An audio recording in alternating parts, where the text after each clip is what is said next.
I'm going to be talking about England. As most of you know, I've lived there for 2 years.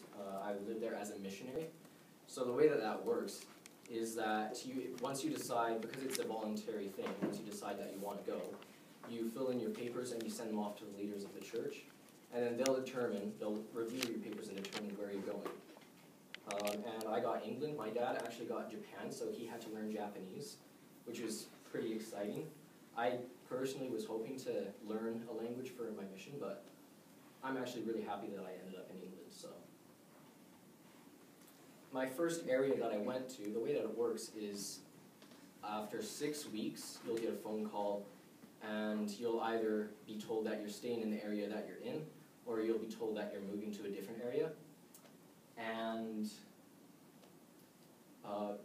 it's like 2 days before you actually have to leave, so you have 2 days to pack, and then you're off to your new area, so it's pretty hectic. So Croydon is not far from London itself, and the picture right there is actually the library. So in England, there's lots of really old buildings, such as that one, and a lot of them are used for libraries. There's actually an old church that I saw, and it just looked like a normal old church, but it turns out that they converted it into a swimming pool and a gym, so that's pretty cool. And I spent the longest time in this first area, about 6 months. Crowthorne was my next area, and it's more in the country area of England. That picture right there is something that I just stumbled upon when I was walking through the woods.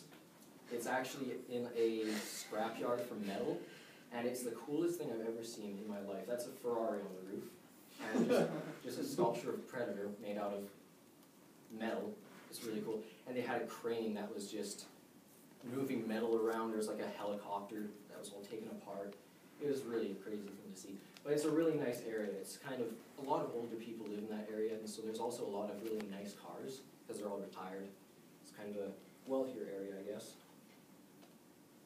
Romsey was my next area, and that picture was taken actually in Winchester, which is close to Romsey.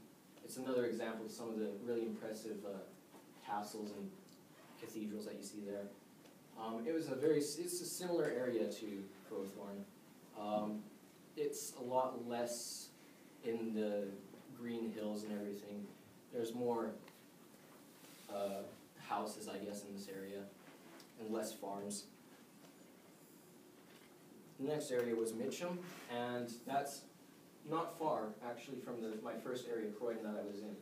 It's very close, and it's also closer to London than my first area. So we'd actually go and visit central London quite often just to take some pictures and see things. It's really nice up there, and there's lots of really cool things to see. It's, you know, along the River Thames, there's a lot of street performers and stuff.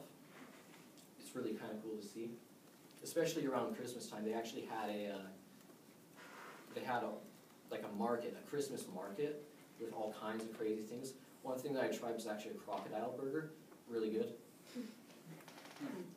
Oxford was really awesome.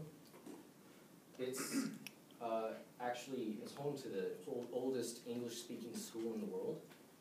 It's really nice over there. They filmed a lot of Harry Potter over there, so you'll be walking down the streets, and there's just Harry Potter shops where you can just buy like broomsticks or wands or scarves and things like that from Harry Potter. They filmed a lot of it at the school there, and just walking down the street, everything looks like that. It's all just castles, pretty much. It's really cool. And most of the people there are very young because it's a school area, and there's also a lot of tourists. So it's mostly students and tourists. A lot of actually Japanese and Chinese students that go there, and so it's a lot different from, like, say, Crowthorne, where most of the people there are old and they're mostly English. And if you get close to London, there's a lot of African people as well. I then went to Basingstoke. These phone booths are still in use, and they're all over the place. You can find them everywhere. They're a lot more common when you get close to London, but they're still in use. And Basingstoke was kind of a lot of the people there, they called it Amazingstoke, but I wouldn't say it's as amazing as like Oxford, for instance. It's a lot like the Lethbridge of England. There's a nice mall there, but there's not much to see. But it was a very nice place. It's very nice and calm and clean and everything. It's a nice area. My last area was Bexhill, and I really liked this area. It was just off the coast. At nighttime, if you go to the beach, there you could look to the horizon, and you could see the lights from Paris, or from France, I guess, and it was really nice. The beaches are all just rock beaches, but they're still pretty nice. And we actually lived not far from just the beach. It was like, you could see it from a window. It was really, really nice.